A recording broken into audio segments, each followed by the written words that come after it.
ஒரு பயம் வந்துருச்சு, தன்னோட வெற்றியை பற்றின ஒரு பயம் வந்துருச்சு. அதனால இப்போ தனிப்பட்ட தாக்குதல், இப்போ கனிமொழியை பற்றி கூட ஏதோ பேசியிருக்காரு அப்படின்ற மாதிரி சொல்கிறாங்க. அதுக்கு திமுகலேருந்து கண்டனம் தெரிவிச்சிருக்காங்க. அப்போது இந்த அளவுக்கு அவர் கீழே இறங்குறாருன்னா அவருக்கு ஏதோ ஒரு பயம் வந்துருச்சுன்னு தான் நமக்கு தெரியுது. இவரை பொறுத்த மட்டும் என்ன நினைக்கிறாரு எடப்பாடி, திமுக மேலே அதிருப்தி இருந்தால் அந்த ஓட்டு தானாக நமக்கு தான் வந்து விடுன்னு நினைக்கிறாரு. அது பழைய காலம், இந்த காலம் இல்லை. இந்த காலத்தில் விஜய் போட்டிக்கு வந்துட்டார். திமுக மேலே அதிருப்தி இருந்தால் அந்த ஓட்டு உங்களுக்கே போகாது, உங்ககிட்ட பிரிஞ்சு அங்கே போகும். அவர் முஸ்லீம்கள் ஓட்டை பிரிக்கிறதுக்கான வாய்ப்பே கிடையாது.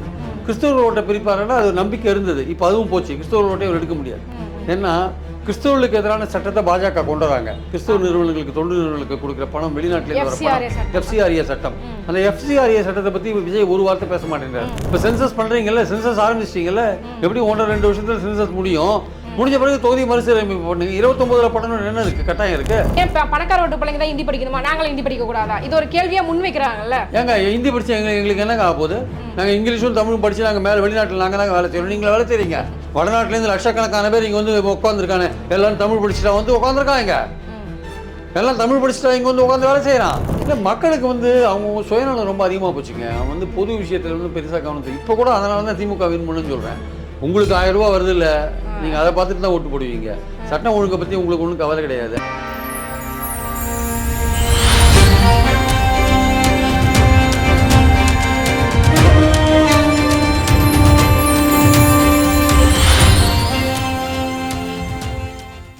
நேயர்களுக்கு வணக்கம். இன்றைய நேர்காணலில் நம்மோடு இணைந்திருக்கிறார் மூத்த பத்திரிகையாளர் திரு பிரியான் அவர்கள். வாருங்கள் பேசுவோம். வணக்கம் சார்.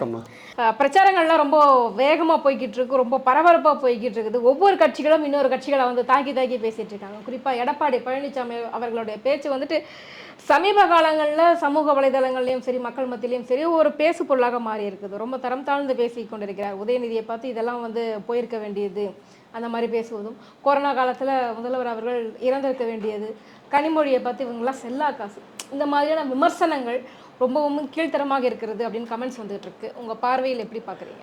இல்லை, அதாவது வந்து எடப்பாடி பழனிசாமி வந்து போன வருஷம் ஏப்ரல் மாதம் பாஜகவோட கூட்டணி அமைச்ச போது அதுக்கப்புறம் பல இடங்களுக்கெல்லாம் பல தொகுதிக்கெல்லாம் போனார். அது ஒன்றும் பெரிய அளவுக்கு ஒன்றும் எஃபெக்டிவாக இல்லை. ஏன்னா அந்த சமயத்தில் என்ன பேச்சு இருந்ததுன்னா, கூட்டணிக்கு யார் தலைமை, அப்புறம் ஆட்சியில் பங்கு பாஜகவுக்கு உண்டா இல்லையா, முதல்வர் யார், இந்த மாதிரி விஷயங்கள்லாம் பாஜகவுக்கும் அதிமுகவுக்கும் போயிருந்ததுனால இவர் பிரச்சாரம் பெரிய அளவுக்கு எடுபடலை. இவர் ஒரு கரூர் சம்பவத்துக்கு அப்புறம் இவர் ஒரு கூட்டத்தில் வந்து தாவேக்கா கொடியை பார்த்து மெகா கூட்டணிக்கு பிள்ளையார் சுழி போட்டாச்சுலாம் சொன்னார். அதுக்கப்புறம் ஒன்றும் நடக்கலை. தாவேக்கா வந்து பாஜக கூட்டணிக்கு வருன்ற மாதிரி பேச்சு அடிப்பட்டு அதுவும் நடக்கலை. தாவேக்கா காங்கிரஸோடு சேருனாங்க, அதுவும் நடக்கலை. கடைசியில் தாவேக்கா தனியாகவே போது வச்சுக்கோங்க. இவருடைய பிரச்சாரம் வந்து அதுக்கப்புறம் பார்த்திங்கன்னா எடப்பாடியோட பிரச்சாரம் வந்து தனித்தே தான் நடக்குது. அந்த கூட்டணியில் தனியாக பிரச்சாரம் பண்ணுறது இவர் மட்டும்தான். அதிமுக கூட்டணியில் பிரச்சாரம் பண்ணுற மற்றவங்களாம் ஒரு சிறு பகுதியில் இது பண்ணி முடங்கிடுறாங்க. இவர் தான் தமிழ்நாடு முழுக்க போய் பண்ணுற பிரச்சாரம் பண்ணுற ஒரே ஆளாக இருக்கார் அந்த கூட்டணியில். வேறு யாரும் இப்போ அண்ணாமலை இவர்களை பண்ணுவாரா தெரியாது. தமிழ்நாடு முழுக்க போய் பிரச்சாரம் பண்ணுறதுல எடப்பாடி மட்டும்தான் இருக்கார். இவருடைய பிரச்சாரம் பெரும்பாலும் பார்த்திங்கன்னா திமுக அரசு வந்து கடன் வாங்கி திவால் ஆகிடுச்சு, இல்லை திமுக அரசில் வந்து பெண்களுக்கு பாதுகாப்பு இல்லை, இல்லை திமுக ஆட்சியில் வந்து போதை மருந்து சகஜமாக கிடைக்குது, போதை கலாச்சாரம் அதிகமாக போயிடுச்சு, இல்லை சட்டம் ஒழுங்கு கெட்டு போச்சு, இல்லை காவல் நிலையங்கள் அதிகமாக போச்சு, கொடுத்த வாக்குறுதிகள் நிறைவேற்றலை, ஆசிரியர்கள் இதாக இருக்காங்க, அரசு ஊழியர்கள் இதாக இருக்காங்க, அவங்க துக்கத்தில் இருக்காங்க, அவங்க சோகத்தில் இருக்காங்க, அவங்க வேதனையில் இருக்காங்கன்னு அப்படி தான் பேசியிருந்தார். அப்படி தான் ஒரு பேச்சு அமைஞ்சிருந்தது ஆக்சுவலாக.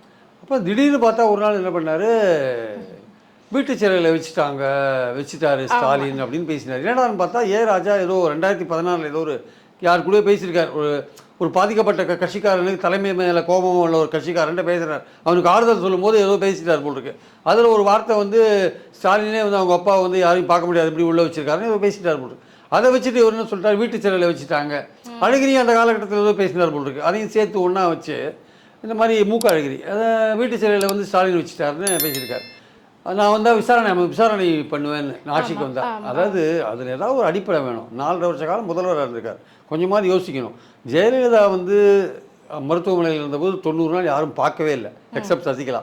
பிரதமர் நரேந்திர மோடியே பார்க்க முடியல, யாருமே பார்க்கல. அதில் ஒரு சந்தேகம் இருந்ததுன்னு OPS கிளப்பினார். விசாரணை கமிஷன்லாம் வந்தது, ஆறுமுசாமி கமிஷன் போட்டாங்க. திமுக அரசு அது மேலே நடவடிக்கை எடுக்கலைன்றது திமுக அரசோட தவறு. ஆக்சுவலாக எடுக்கலை. அது ஒரு பக்கம் அந்த மர்மம் இருந்ததுன்னு சொன்னாங்க. அது உண்மைதான். அது ஓரளவுக்கு வந்து யாருமே பார்க்க முடியலன்ற லெவலில் அந்த அம்மா இருந்தாங்க. ஆனால் கருணாநிதி அப்படி இல்லை. அவர் கடைசி வரையும் எல்லாரும் போய் பார்த்துட்டு தான் இருந்தாங்க. அவருக்கு நினைவு தப்பி போனால் கூட எல்லாரும் அவரை போய் பார்த்தாங்க, பார்த்துட்டு வந்தாங்க. பிரதமர் மோடியே போய் பார்த்தாரு ஒரு தடவை. அது மாதிரிலாம் இருந்தபோது அந்த அவர் மரணத்தில் வந்து சந்தேகம் இல்லை, வீட்டு கைதியாக வச்சு அவருக்கே நினைவு இல்லாத இருக்காரு. அப்புறம் எப்படி வீட்டு சிறையில் வச்சு அவர் என்ன பண்ண போறாரு? அவருக்கே வந்து கொஞ்சம் நினைவு இல்லாத வயசான காலத்தில் நினைவு இல்லாத இருக்கார். அவர் வீட்டு சிறையில் வச்சு என்ன பண்ண போறாரு? என்ன பண்ண முடியும்? அவர் இருக்கிற வரையும் ஒரு செயல் தலைவராக இருந்தார். அந்த உயர்ந்தபட்ச பதவியை அவர் கொடுத்தாங்க, திமுகவில் கொடுத்தாங்க, வச்சிருந்தாரு. அவர் இருக்கிற ஒரு தலைவராக இருந்து மறைஞ்சு போனார். அவர் எல்லாரும் அவரை போய் பார்த்தாங்க. அவர் மரணத்தில் என்ன மர்மம் இருக்க முடியும்? இவர் உடனே வீட்டு சிறையில் வச்சாருன்னு சொன்னது அடிப்படையிலே தப்பு. ரெண்டாவது வந்து அவர் வந்து என்ன சொன்னார்னா, பால்டாயில் சாப்பிட்டு போயிருக்கலாம் உதயநிதி அப்படின்னு சொன்னார். அதாவது அவர் ஏதோ ஒரு கட்டத்தில் முந்தி ஏதோ ஒரு சூழலில் அவர் வந்து பால்டாயில் சாப்பிட்டு ஆஸ்பத்திரியில் இருந்தாருன்னு ஒரு வதந்தி இருக்கு. அந்த வதந்தியை வச்சு இவர் சொல்றாரு.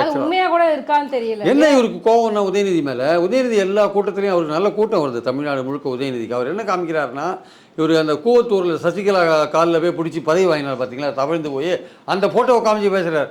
யார் தெரியுதா உங்களுக்கு அப்படின்னு காமிக்கிறார். அது இவருக்கு வந்து பட்டு கோவம் வருது. ஏன்னா இவர் அதுலேருந்து தாண்டி ரொம்ப தூரம் வந்துட்டார். 4 வருஷம் முதல்வராக இருந்துட்டார். சசிகலாவை முதுகில் குத்தி வெளில அமிச்சிட்டாரு, பழனிசாமியை முதுகில் குத்தி வெளில அமிச்சிட்டாரு. இப்போ அசைக்க முடியாதபடி கட்சியில் இருக்கிறதுனால அந்த படத்தை காமிச்சா அவர் கோவம் வருது. சசிகலா வேறு பாலிடிக்ஸ் வந்துட்டாங்களா, அவங்க வேறு ஒரு பக்கம் ஓட்டு கேட்டுருக்காங்க, இவருக்கு எதிராக ஓட்டு கேட்டுருக்காங்களா, அதில் அவருக்கு இன்னும் கோவம் அதிகமாகுது. மறந்து போன சசிகலா இவர் வேறு ஞாபகப்படுத்துறாரு, அந்த அம்மா வேறு போட்டி போட்டுட்டு இருக்காங்க, நம்ம ஓட்டை அவங்க பிரிப்பாங்கன்ற மாதிரியான விஷயங்கள் இருக்குது. ஸோ இந்த மாதிரி சூழலில் வந்து என்ன பண்ணுறாங்க, உதயநிதியை தாக்குறார். உதயநிதியை தாக்குறாருன்னொன்னே அவங்களுக்கு வந்து உதயநிதி திருப்பி அடிக்கிறார். நீங்கள் பால்டாயில் பழனிசாமியாக மாறிட்டீங்க, நீங்கள் ஒரு பால்டாயில் பழனிசாமியாக மாறிட்டீங்க, உங்களுக்கு தோல்வி பயம் வந்துடுச்சு, அதனால தான் இப்படிலாம் பேசுகிறீங்க. நீங்கள் வந்து தோல்வி வந்து தற்கொலைலாம் பண்ணிக்க போகிறீங்க, தற்கொலைலாம் பண்ணிக்காதீங்க, தற்கொலை எதுக்குமே தீர்வாகாது அப்படின்லாம் பேசிட்டார் அவர். அதாவது கிண்டல் பண்ணுற மாதிரி பேசிட்டார் நீங்கள் அப்படின்னு. அது வந்து இவருக்கு பழனிசாமிக்கு இன்னும் கோவம் வந்துடுது. உதயநிதி ஒரு பேசும்போது ஒரு விஷயம் சொன்னாரு, நீங்க வந்து ரொம்ப வருஷம் நல்லா இருக்கணும், நீங்க வந்து பொதுச் செயலரா கடைசி வரைக்கும் இருந்துகிட்டே இருக்கணும், அப்பதான் நாங்க ஜெயிக்க முடியும், நீங்க எதிர்கட்சி தலைவராக இருங்க அப்படின்ற மாதிரி சொல்லிட்டாரு. அதனால இவருக்கு வந்து பழனிசாமிக்கு என்னன்னா நடுவில் இடையில சில கருத்து கணிப்புகள்லாம் வந்தது. அதுல வந்து அதிமுக வந்து சிலது வின் பண்ணும், லீடிங் வரும்லாம் போட்டால் கூட பல கருத்து கணிப்புகளில் வந்து இவர் வந்து தாவேக்காவோட போட்டி போடுற மாதிரி இருக்கு. தாவேக்காவுக்கும் இவருக்கும் போட்டின்ற மாதிரி லெவலில் செகண்ட் லெவல் அந்த போட்டி நடக்கிற மாதிரி இருக்கா. இவர் வின் பண்ணுற மாதிரியான சூழல் இல்லை. முதல்வர் கேண்டிடேட் யாருன்னு பார்த்தீங்கன்னா இவருக்கு ஸ்டாலினுக்கு தான் அதிக அளவு மக்கள் வாக்களிக்கிறாங்க. இவர் வந்து பின்னாடியே இருக்கார். அதனால் இவருக்கு வந்து ஏதோ ஒரு பதட்டம் வந்துடுச்சு. இவருக்கும் பாஜகவோட இவரும் தனியாகவே பிரச்சாரம் பண்ணுறாரு, யாரையும் கூட்டு சேர்ந்தாலும் பிரச்சாரம் பண்ணுறதில்ல, கூட்டம் போடுறதில்ல. இவர் தெருமுனை கூட்டம் மட்டுமே போட்டுருக்காரு, தவிர பொதுக்கூட்டம் மாதிரி எதுவும் போடுறதில்லை. அவர் ஸ்டாலின் வந்து பொதுக்கூட்டம் மாதிரி போட்டு பிரச்சாரம் பண்ணுறாரு, இவர் வந்து வேறு மாதிரி பிரச்சாரம் பண்ணுறார். 2016 ஜெயலலிதா எப்படி பண்ணாங்களோ அது மாதிரி ஸ்டாலின் பண்ணுறாரு. 2016 வந்து ஸ்டாலின் எப்படி பண்ணாரோ அதே மாதிரி பழனிசாமி பண்ணுறாரு. இப்போ தெருமுனை கூட்டங்கள்லாம் போட்டுருக்காரு. அதனால் இவருக்கு என்னென்னா ஒரு பயம் வந்துருச்சு, தன்னோட வெற்றியை பற்றின ஒரு பயம் வந்துருச்சு. அதனால் இப்போ தனிப்பட்ட தாக்குதல், இப்போ கனிமொழியை பற்றி கூட ஏதோ பேசியிருக்காரு அப்படின்ற மாதிரி சொல்கிறாங்க. அதுக்கு திமுகலேருந்து கண்டனம் தெரிவிச்சிருக்காங்க. அப்போது இந்த அளவுக்கு அவர் கீழே இறங்குறாருன்னா அவருக்கு ஏதோ ஒரு பயம் வந்துருச்சுன்னு தான் நமக்கு தெரியுது. அதுவும் சார் திமுக வெற்றி வாய்ப்புகள் பிரகாசமா இருக்கு அப்படின்னு ஒரு பக்கம் எடுத்துக்கிட்டா கூட, இன்னொரு பக்கம் பார்த்தீங்க அப்படின்னா மக்கள்கிட்ட நிறைய அதிருப்தியும் வந்து திமுக சம்பாதிச்சிருக்கு. அது வந்து மாற்று கருத்து இல்லை. ஏன்னா நிறைய வந்து அந்த பதவியில் இருக்கிறவங்க, கட்சியில் இருக்கிறவங்க மக்களை வந்துட்டு மிரட்டுறதும், அவங்க கிட்ட அடாவடித்தனம் பண்றதும், ரவுடிசம் பண்றதும் வந்து மக்கள் வந்து ஏற்றுக்கலாம். நிறைய இடத்துல பார்த்தீங்க அப்படின்னா, ஐயோ திமுகவா வேண்டாம்ப்பா, மறுபடியும் திமுக ஆட்சியா அப்படின்னு ஒரு பயத்தை வந்து ஏற்படுத்தி இருக்குல்ல. அது உண்மைதான், அது நான் இல்லைன்னு சொல்ல வரல. ஆன்டி இன்குபன்சி அல்லது மக்கள் திமுகவுக்கு எதிரான விஷயம் இருக்கு. ஸ்டாலின் என்ற மனிதருக்கு வந்து ஒரு நம்பிக்கை உயர்ந்திருக்கு, அவர் மேலே உள்ள நம்பிக்கை உயர்ந்திருக்கு. திமுக கட்சிக்கு மேலே பல விமர்சனங்கள் இருக்கு, ஸ்டாலின் என்ற மனிதர் மேலே அந்த ஒரு நம்பிக்கை வந்து வளர்ந்துருக்கு. ஆக்சுவலாக அவர் தலைவர் மேலே நம்பிக்கை வளர்ந்துருக்கு. அதுதான் இவங்களோட அவர் ஏன் மாறுபட்டு நிற்கிறாருன்னா அவர் மேலே உள்ள நம்பிக்கை வளர்ந்துருக்கு, கட்சி மேலே உள்ள நம்பிக்கை குறைஞ்சிருந்தா கூட அதனால் அவர் மேலே வந்திருக்காரு. ரெண்டாவது வந்து திமுகவை பொறுத்த மட்டும் வந்து ஸ்டாலின் தான் வந்து ஸ்டாலின் நம்புறது என்னென்னா அவரால் பயன்பெற்ற பயனாளிகள் ஓட்டு போடுவாங்கன்னு நம்புகிறார். அவரால் பயன்பெற்றவர்கள் 1,31,00,000 பேர் உரிமை தேவை வாங்குறவங்க, குழந்தைகள் பிரேக்ஃபாஸ்ட் சாப்பிட்றவங்களோட அம்மாக்கள், மக்களை தேடி மருத்துவத்தில் பயன்பெற வயதானவர்கள், புதுமை பெண்கள் திட்டத்தில் பயனார கல்லூரி பெண்கள், தமிழ் புதல்வன் திட்டத்தில் பயனார கல்லூரி மாணவர்கள், அப்புறம் நான் முதல்வன் திட்டத்தில் பயன்பெற்ற இளைஞர்கள், இவங்கெல்லாம் வந்து தனக்கு ஓட்டு போடுவாங்கன்னு அவர் நம்புறார். 1.25 கோடி பேர் கிட்டத்தட்ட அவங்க ஒரு கணக்கு வச்சுருக்காங்க. அந்த கணக்கில் தான் அவங்க வந்து வேலை செய்கிறாங்க அவங்க ஆக்சுவலாக. ஸோ அதனால் அவங்கள நம்பி தான் அவர் பிரச்சாரம் பண்ணுறார், அந்த ஓட்டெல்லாம் வாங்கணும்னு தான் பிரச்சாரம் பண்ணுறார்.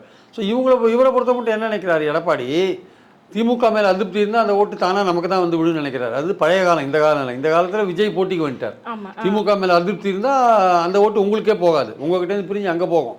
ஸோ நீங்கள் சொல்கிற அதிருப்தியெலாம் இருந்தால் கூட திமுக தன் கூட்டணி பலத்தினாலையும் ஸ்டாலின் மேலே உள்ள நல்ல நம்பிக்கை மக்கள் இருக்கிறதுனாலையும் அது வந்து அதை திமுக எதிர்ப்பு ஓட்டுகள் பிரியறதுனாலையும் திமுகவுக்கான அட்வான்டேஜ் கூட வருது ஆக்சுவலாக. அதுதான் விஷயம், வேற ஒன்றும் கிடையாது.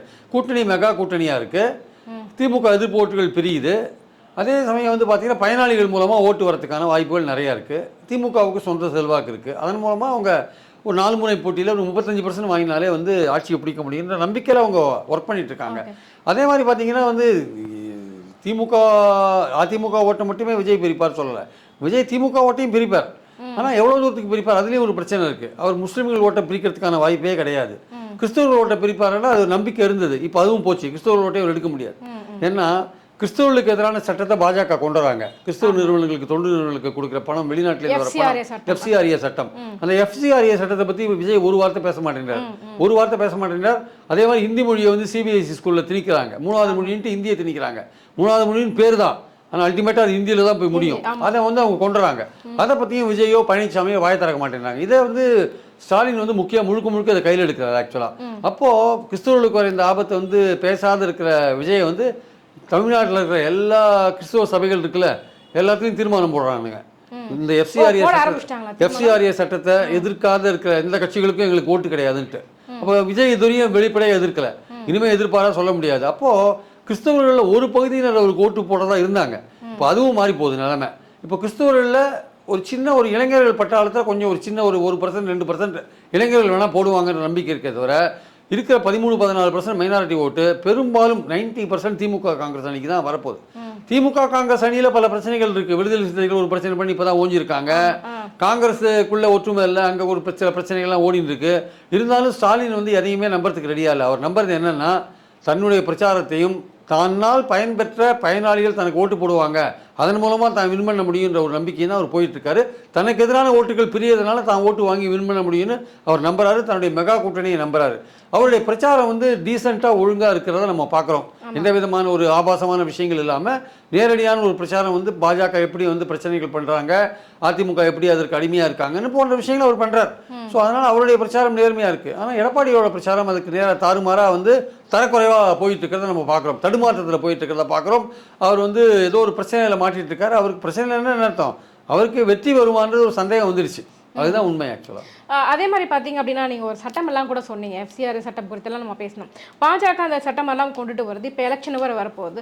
தொகுதி மறுசீரமைப்பு, இந்த FCRA சட்டம், இது போன்ற சட்டங்கள்லாம் வந்துட்டு தென் மாநிலங்களுக்கு, குறிப்பாக தமிழகம் போன்ற மாநிலங்களுக்கு வந்து மிகப்பெரிய ஒரு ஆபத்தை வந்து விளைவிக்கும்.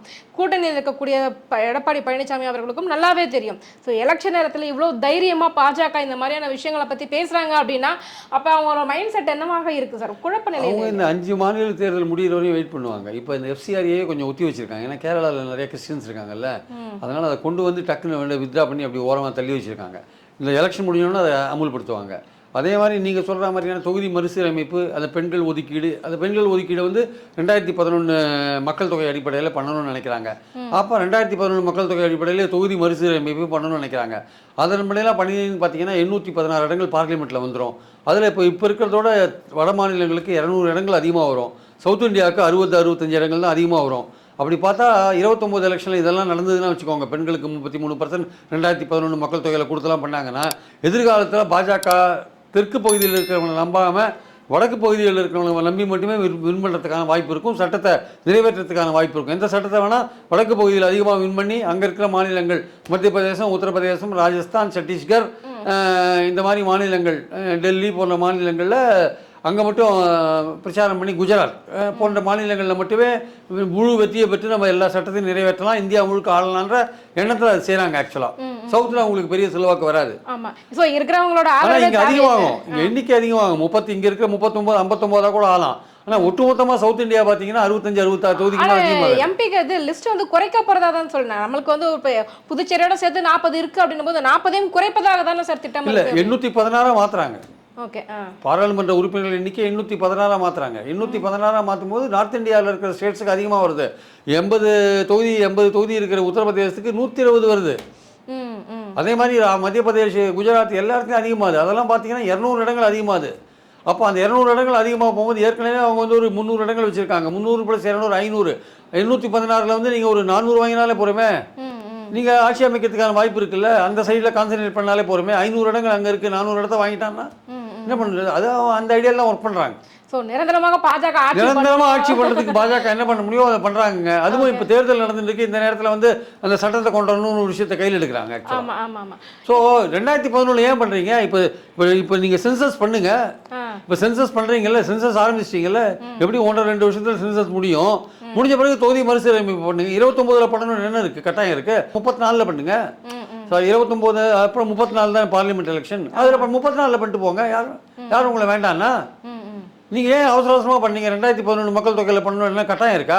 லேட்டஸ்ட் மக்கள் தொகையில் பண்ணாதான் அது கரெக்டாக இருக்கும். கண்டிப்பாக 11க்கு அப்புறம் நீ எத்தனை வருஷம் ஆச்சுங்க? இங்கே 11க்கு அப்புறம் கிட்டத்தட்ட 16 வருஷத்துக்கு மேலே ஆயிடுதுல்ல, 15 வருஷம் மேலே ஆயிடுதுல்ல. 15 வருஷத்தில் மக்கள் தொகை அதிகமாக இருக்கும்ல. நீங்கள் பழைய கணக்குப்படியே நீங்கள் இடஒதுக்கீடு பண்ணீங்கன்னா, பெண்கள் ஒதுக்கீடு பண்ணி நீங்கள் இப்போ தொகுதி மறுசீரமைப்பு பண்ணுறதுல என்ன நியாயம் இருக்குது? அதில் ஆக்சுவலாக லேட்டஸ்ட் மக்கள் தொகையில் பண்ணீங்கன்னா ஒரு அர்த்தம் இருக்குது. அது 2034 கூட நீங்கள் இன்ட்ரடியூஸ் பண்ணுங்கள், வேண்டாம்னு சொல்ல. என்ன அவசரம் உங்களுக்கு? 29 நீங்கள் ஆட்சிக்கு வரணும், அங்கே எண்ணிக்கை அதிகமாக்கணும், அதுதான் உங்கள் அவசரம். நார்த் இந்தியாவில் மட்டும் வின் பண்ணால் போகிறோம், சவுத் இந்தியா பற்றி கவலை இல்லை. இங்கே வந்து 200 சீட்டோ இல்லை 250 சீட்டிலோ நம்ம 50 சீட் வின் பண்ணால் கூட போகிறோம். நம்ம நார்த் இந்தியாவில் வந்து ஒரு 350-400 வின் பண்ணிட்டா கதையை முடிச்சிடலாம் நம்ம அப்படின்னு ஐடியா தானே போகிறீங்க நீங்கள். இதை வந்து எப்படி ஒத்துக்க முடியும்? இது வந்து அவங்களோட சுயநலம். பாஜக ஆட்சிக்கு வரணும், நார்த் இந்தியா மட்டும் நம்பினா போகிறோன்னு அந்த அடிப்படையில் அங்கே ஏற்கனவே இந்துத்துவ ஓட்டை ஒன்றுபடுத்திட்டாங்கல்ல, அந்த அடிப்படையில் செய்கிறாங்க. ஆக்சுவலாக வந்துட்டு பார்த்தீங்க அப்படின்னா மக்கள் மேலே கொஞ்சம் கூட அக்கறையே இல்லாத பட்சத்தில் அந்த மாதிரி செயல்பட்டு இருக்காங்க. தமிழகத்தின் மேலே அக்கறை இல்லை அப்படின்னும் போது இது கட்சிகள் வந்து கண்மூடித்தனமாக ஆதரிக்குது அப்படின்னும் போது மக்கள் வந்து பார்த்துட்டு தானே சார் இருப்பாங்க. இந்த அளவுக்கு மக்கள் கிட்ட விழிப்புணர்வுல ஏற்பட்டிருக்குன்னு நினைக்கிறீங்களா? தொகுதி மறுசீரமைப்பு இல்லைங்க, இந்த மக்கள் எல்லாமே ஏதாவது சொன்னால் மக்கள் போகணும். அது யாருக்குமே எந்த உணர்வும் இருக்கிற மாதிரி தெரியலைங்க. முந்தி மாதிரிலாம் வந்து மக்களுக்கு பொது விஷயங்களில் பெருசாக அக்கறை இருக்கிற மாதிரிலாம் தெரியல. ஆக்சுவலாக எதுவும் எருமாட்டு மேலே மழை பெஞ்ச மாதிரி இருக்காங்க பல விஷயங்கள்ல. இது என்ன மாதிரி பாதிப்பு எதிர்காலத்துக்கு கொண்டு வரோம்? இப்போ 3வது மொழி எது வேணா படிக்கலாம்னு பாஜக சொல்றாங்க, நம்புறாங்க. ஆனா கடைசியில் அது ஹிந்தியில் தான் முடியும். ஒரு ஸ்கூல்ல வந்து 3வது மொழி கன்னடம்னு ஒரு கிளாஸ்ல சொல்றான் வச்சுக்கோங்க, 4 பேர் கன்னடம் சொல்றான், 4 பேர் தெலுங்கு சொல்றான், 4 பேர் மலையாளம் சொல்றான், 4 பேர் பிரெஞ்சு சொல்றான், ஜெர்மனி சொல்றான். 4 பேருக்கு டீச்சரை போட்டு நடத்துவீங்களா? கடைசியில் என்ன ஆகும்? இன்றைக்கே பல ஸ்கூல்ஸில் ஹிந்தி சொல்லித்தரான் 3வது லாங்குவேஜா, சிபிஎஸ்சி சிலபஸ் இருக்கிற ஸ்கூலில். அப்போ அந்த ஸ்கூலில் 3வது லாங்குவேஜ் ஹிந்தி பர்மனெண்ட் ஆகிடும். அது ஒரு கேள்வி கேட்குறான், ஏன் பணக்கார வீட்டு பிள்ளைங்க தான் ஹிந்தி படிக்கணுமா, நாங்களும் ஹிந்தி படிக்க கூடாதா? இது ஒரு கேள்வியாக முன் வைக்கிறாங்கல்ல. ஏங்க ஹிந்தி படிச்சு எங்களுக்கு என்னங்க ஆக போகுது? நாங்கள் இங்கிலீஷும் தமிழும் படித்து நாங்கள் மேலே வெளிநாட்டில் நாங்கள் தாங்க வேலை செய்யணும், நீங்களே வேலை செய்கிறீங்க. தமிழ்நாட்டில் இருக்கவங்க ஐடியில் இப்போ கோல் வச்சுட்டு இருக்கான் உலகம் முழுக்க. உங்கள் இந்தியை படித்தா நாங்கள் போயிட்டு இருக்கோங்க, இந்தியை படித்து நாங்கள் ஒன்றும் போகலையே. நீங்கள் எதுக்கு எங்கள் மேலே திணிக்கிறீங்க? யாருக்கு விருப்பம் இருக்கோ அவங்க படிச்சுட்டு போகிறாங்க, யாரும் தடுக்கலையே. கவர்மெண்ட்டோடைய பாலிசி 2 லாங்குவேஜ் பாலிசி தான், இங்கிலீஷ் தமிழ், அவ்வளோதான். இங்கிலீஷ் வந்து உலக இதுக்கு, தமிழ் தமிழ்நாட்டுக்கு, அவ்வளோதான். எங்களுக்கு வேணும்னா நாங்கள் வந்து படிச்சுக்கிறோம், நாங்கள் வந்து வடநாட்டில் வேலை செய்யணும் படிச்சுக்கிறோம். வடநாட்டிலேருந்து லட்சக்கணக்கான பேர் இங்கே வந்து உட்காந்துருக்காங்க, எல்லோரும் தமிழ் படிச்சுட்டா வந்து உட்காந்துருக்காங்க, எல்லாம் தமிழ் படிச்சுட்டா இங்கே வந்து உட்காந்து வேலை செய்கிறான். எங்களுக்கு தேவையான நாங்கள் அங்கே போய் வேலை செய்யும் போது ஹிந்தி படிச்சுக்க போகிறோம். எதுக்கு எங்கள் பாடத்திட்டத்தில் திணிக்கிறீங்க? எங்கள் பாடத்திட்டத்தில் நீங்கள் அதையே திணிக்க வேண்டிய அவசியம் என்ன? எங்களுக்கு தேவையாக இருக்கும்போது நாங்கள் படிச்சுக்கிறோம். யார் கற்று தந்தாங்களோ அங்கே போய் கற்றுக்கோங்க, யாரும் வேணாம். இல்லை கவர்மெண்ட் 2 லாங்குவேஜ் தான் கற்றுத்தரோம், அவ்வளோதான். ஒன்று தாய்மொழி, இன்னொன்று வந்து உலக அறிவுக்காக இங்கிலீஷு. அது படித்ததில் நம்ம குழந்தைங்கள்லாம் வெளிநாட்டில் லட்சக்கணக்கில் வேலை செய்கிறாங்க. உங்கள் ஆட்கள்லாம் எப்போ போனாங்க வெளிநாட்டுக்கு? எங்கள் ஆட்கள்லாம் போன பிறகு தானே போனாங்க. நீங்கள் ஹிந்தியை படிச்சுன்னு உட்காந்துருந்தீங்க, அங்கேருந்து வந்து இங்கே வந்து கார்பெண்ட்ரி வேலை செய்கிறீங்க, இங்கேருந்து வந்து ஹோட்டலில் வந்து வேலை செய்கிறீங்க, இங்கேருந்து வந்து டீ கடையில் வேலை செஞ்சுருக்கீங்க. கண்டிப்பாக நாங்கள் இங்கிலீஷ் தமிழ் படித்ததில் எங்கள் ஆட்கள் வெளியே வேலை செய்கிறோம். எதுக்கு ஹிந்தி எங்கள் மேலே திணிக்கிறீங்க? நாங்கள் ஹிந்தி வேண்டாம்னு சொல்லலை, திணிக்காதீங்கன்னு சொல்கிறோம். கண்டிப்பாக கண்டிப்பாக. ஸோ இந்த தேர்தல் வந்து ஒரு மிகப்பெரிய ஒரு கலவையான தேர்தலாக இருக்க போகுது. மக்களுடைய விழிப்புணர்வு வந்து ரொம்பவுமே முக்கியமானதாக பார்க்கப்படுது. இல்லை, மக்களுக்கு வந்து அவங்க சுயநலம் ரொம்ப அதிகமாக போச்சுங்க. அவன் வந்து பொது விஷயத்தில் வந்து பெருசாக கவனத்தை இப்போ கூட அதனால தான் திமுக வின் பண்ணுன்னு சொல்கிறேன். உங்களுக்கு 1000 ரூபா வருது இல்லை, நீங்கள் அதை பார்த்துட்டு தான் ஓட்டு போடுவீங்க. சட்டம் ஒழுங்கை பற்றி உங்களுக்கு ஒன்றும் கவலை கிடையாது. அங்கே எங்கேயாவது கன்னியாகுமரியில் ஒரு சம்பவம் நடக்கிறதும் பொள்ளாச்சியில் ஒரு சம்பவம் நடக்கிறத பற்றி நீங்கள் கவலைப்பட மாட்டீங்க. ரொம்ப பெரிய அளவில் பாதிக்கிற மாதிரி தான் கவலைப்படுவீங்க. மற்றபடி உங்களுக்கு என்ன, எங்கள் வீட்டில் எங்கள் பொண்ணு 1000 ரூபா வாங்குது, எங்கள் வீட்டில் எங்கள் பையன் 1000 ரூபா வாங்குறான், எங்கள் குழந்தைங்க பிரேக்ஃபாஸ்ட் சாப்பிடுது, எங்கள் பையன் நான் முதல்வன் ஸ்கீமில் பண்ணி சிவில் சர்வீஸ் பாஸ் பண்ணியிருக்கான், எங்கள் வீட்டில் இருக்கிற பெரியவருக்கு 1 மாதத்துக்கு ஒரு மருந்து கொடுத்துறாங்க, மாத்திரை கொடுக்குறாங்க. இதுதான் அவன் பார்க்கறது ஆக்சுவலாக. நீங்கள் சட்டம் ஒழுங்கு கெட்டு போச்சு, போதை மருந்து கலாச்சாரம் அதிகமாக போச்சு நீங்கள் சொல்லலாம், அது வந்து கவலைப்படக்கூடிய ஒரு விஷயம்தான். ஆனால் மக்கள் வந்து தங்களுக்கு என்ன ஆச்சுன்னா, தங்களுக்கு என்ன பண்ணுறாங்க? இலவச பஸ் பயணம், நான் போகிறேன்ல ஃப்ரீயா, இது யார் கொடுத்ததுன்னு பார்ப்பான்ல அவன். சரி, இப்போ தேர்தல் வாக்குறுதி பார்த்தீங்கன்னா நீங்கள் ஃப்ரிட்ஜ் தான் கொடுக்குறீங்கன்னா 8000 ரூபா கூப்பன் கொடுக்குறேன், எதை வேணால் வாங்கிக்கலாம்னு சொல்கிறோம்ல நாங்கள் அப்படின்னு திமுக காரன் சொல்லுவான். நீங்கள் ஃப்ரிட்ஜு தான் அங்கே உங்கள் வீட்டில் ஏற்கனவே இருக்குங்க, பட் நாங்கள் அப்படி இல்லை பாருங்கள், கடைக்கு போங்க, உங்கள் உள்ளூர் கடைக்கே போங்க, எதை வேணால் வாங்கிக்கோங்க. 20 லட்சம் பம்பு செட்டு புதுசாக தர போகிறோம், அவர் 10,000 ரூபாய் தான் தராரு, நாங்கள் பம்பு செட்டே கொடுக்குறோம் 20 லட்சம் விவசாயிகளுக்கு, அது எவ்வளோ பெரிய விஷயம் அப்படின்னு இவங்க பிரச்சாரம் பண்ணுவாங்கல்ல. ஸோ அதனால் மக்களுக்கு வந்து இந்த பொதுவான பிரச்சனைகளில் இருக்கிற இவங்க எதிர்க்கட்சிகள் பேசினா கூட அவன் ஓட்டு போடும்போது தனக்கு என்ன வந்ததுன்னு பார்த்து ஓட்டு போட்டான்னா திமுக வின் பண்ணணும். கண்டிப்பாக சார். ஸோ உங்களை போன்றவர்கள் வந்துட்டு இந்த மாதிரி ஓரளவுக்கு ஒரு விழிப்புணர்வு ஏற்படுத்தும் விதமாக பேசும் பட்சத்தில் வந்துட்டு ஓரளவு மக்கள் புரிந்து கொள்வார்கள் அப்படின்னு நம்பலாம். எங்கள் கேள்விகளுக்கு ரொம்ப சிறப்பான பதில் சொன்னீங்க சார். ரொம்ப நன்றி.